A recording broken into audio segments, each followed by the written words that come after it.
샬롬 반가워요. 유대인입니다. 오늘은 4월 24일 주일이고요. 오늘의 아침 묵상을 시작해 보겠습니다. 자, 기도하고 시작할게요. 하나님 감사합니다.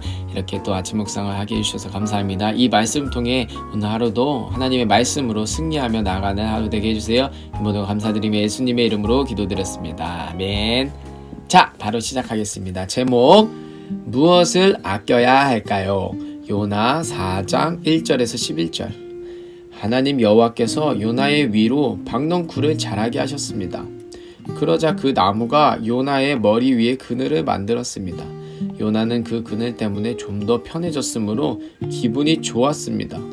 이튿날 새벽녘에 하나님께서 벌레 한 마리를 보내셔서 그 나무를 해치도록 하셨습니다. 그 나무는 곧 죽어버렸습니다. 해가 떠오르자 하나님께서 뜨거운 동풍을 불게 하셨습니다. 그래서 요나의 머리 위로 햇볕이 내리쬐었습니다. 요나는 온몸에 힘이 빠졌습니다. 그는 죽고 싶은 마음에 내게는 사는 것보다 죽는 것이 더 낫습니다. 라고 말했습니다. 하나님이 요나에게 말씀하셨습니다. 네가 그 나무 때문에 화를 내는 것이 과연 옳으냐? 요나가 대답했습니다. 그렇습니다. 죽고 싶도록 화가 납니다. 그러자 여호와께서 말씀하셨습니다. 네가 심지도 않았고 가꾸지도 않았으며 밤새 나타났다가 이튿날 죽고만 그 나무를 그렇게 아끼는데 하물며 옳고 그름을 가릴 줄 모르는 사람이 12만 명도 넘게 살고 있으며 짐승들도 수없이 많은 저 큰 성 니느웨를 내가 아끼지 않을 수 있겠느냐? 아멘. 자, 요나가 이렇게 박넝쿨이 있을 때는 이렇게 시원하게 있었다가 이것이 없어지니까 이렇게 더워하는 정말 그 짜증내는 이 모습을 담은 그림입니다.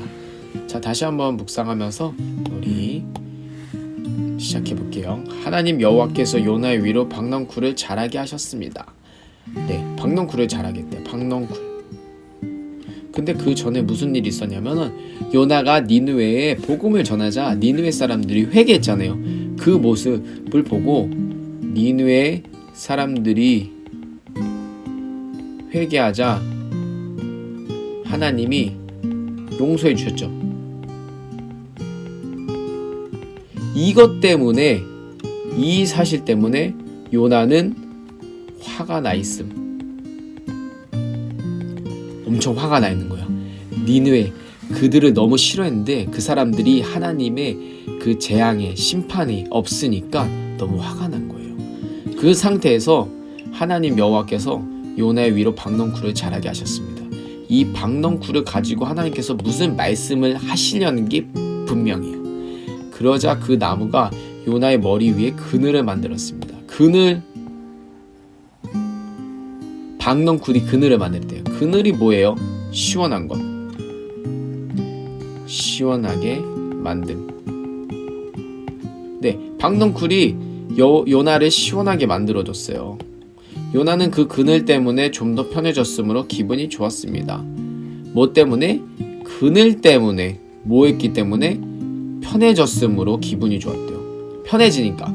우리도 뭔가 편해지면은 기분이 좋아지잖아요. 더울 때 시원하면 기분이 좋고, 그리고 추울 때 따뜻해지면 기분이 좋잖아요. 그런 것처럼 이튿날 새벽녘에 하나님께서 벌레 한 마리를 보내셔서 그 나무를 해치도록 하셨습니다. 벌레 한 마리예요. 여러 마리가 아니라 이 벌레 한 마리로 그 나무를 해치도록 하셨습니다. 그래서 어떻게 됐어요? 그 나무는 곧 죽어버렸습니다. 해가 떠오르자 하나님께서 뜨거운 동풍을 불게 하셨습니다. 보면 여기서 하나님 여호와께서, 그쵸? 그 다음에 하나님께서 벌레 한 마리, 하나님께서 뜨거운 동풍을 불게 하셨어요. 그럼 엄청 더워요. 박넝쿨을 주셨던 하나님께서 벌레 한 마리 보내셔 없앤 다음에 뜨거운 동풍을 불게 하셨어. 어떻게 되겠어? 그래서 요나의 머리로 햇볕이 내리쬐었습니다. 햇볕이, 우와, 너무 덥겠다. 요나는 온몸에 힘이 빠졌습니다. 너무 더우니까 그는 죽고 싶은 마음에 내게는 사는 것보다 죽는 것이 더 낫습니다. 라고 말했습니다. 고작 이것 때문에 덥다고 이렇게 말하나? 더우면 죽어야지. 그럴 거예요? 여러분 덥다고 죽으실 거예요? 이 말도 안 되는 소리를 요나가 하는 거예요. 하나님이 요나에게 말씀하셨습니다.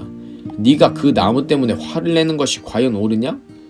그치, 이 나무가 시원하게 해줬다고 그 나무가 없어졌다고 그렇게 해서 화를 내는 거예요. 화를 내는 것이 옳아? 너가 그 나무 때문에? 요나가 대답했습니다. 그렇습니다. 그렇습니다? 그렇습니다. 죽고 싶도록 화가 납니다. 여러분, 이 말, 너무 버릇없고, 개념 없고, 악한 대답이죠. 이거, 요나 아직도 변하지 않았어. 물고기 뱃속에 갔다 왔는데도 아직도 이래. 진짜 자기밖에 모른대. 그죠? 그러자 여호와께서 말씀하셨습니다. 네가 신지도 않았고 가꾸지도 않았으며 밤새 나타났다가 이튿날 죽고만 그 나무를 그렇게 아끼는데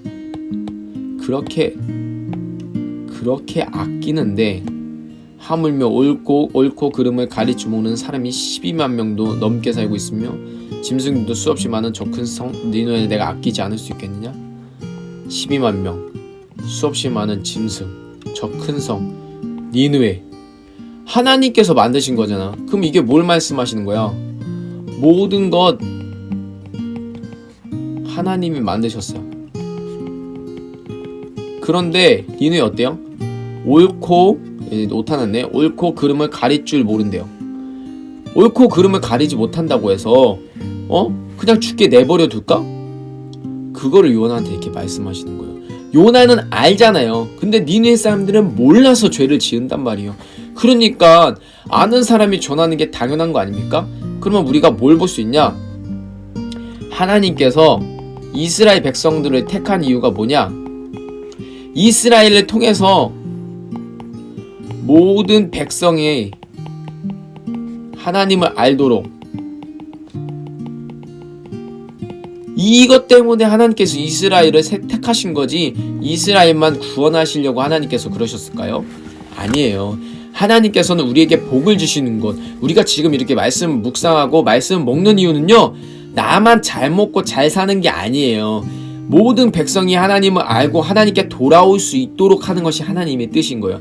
그래서 이 위대한 두 계명, 하나님을 먼저 사랑하는 것, 하나님을 사랑해서 그 사랑을 받아서 그 다음에 그 사랑을 이웃들에게 나눠주는 것, 하나님을 모르는 자들에게, 그것이 우리의 사명입니다. 그것이 요나한테 바라던 하나님의 마음인데 물고기 뱃속에 들어갔다 나왔는데도 여전히 변하지 않는 거예요. 여전히 우리한테 체험이 있는데, 체험이 있어.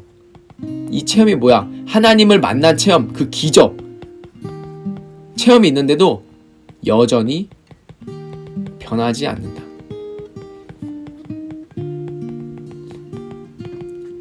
그러면은 여전히 변하지 않는데 이런 고백을 할 정도, 그렇습니다, 죽고 싶도록 화가 납니다, 하나님 앞에서 이따위 고백을 하는데도 하나님께서는 계속 기회를 주세요. 요나를 죽이지 않으시고, 이렇게 왜 그런지 네가 심지도 않았고, 이렇게 하면서 하나님께서 이렇게 끝까지 알려주시고 참으시고 인내하시고 있는 거예요. 이게 바로 하나님의 사랑입니다. 자, 우리도 무엇을 아껴야 할까요? 하나님께서 말씀하신 그것들을 우리가 아껴야 되는데, 하나님께서 원하시는 거, 그 마음을 우리가 알았으면 좋겠어요. 당연히 모르죠. 모른다고 그러면 안 할 거예요? 네? 하지만 하나님께서는 우리를 사랑하시기 때문에 조금씩 우리에게 더 알려주시고, 우리를 통해서 하나님의 그 사랑을 전하시려고 하나님께서 열심히 일하고 계십니다. 그 하나님을 믿고 따르며 오늘 하루를 살아내는 저와 여러분들 되기를 바랍니다.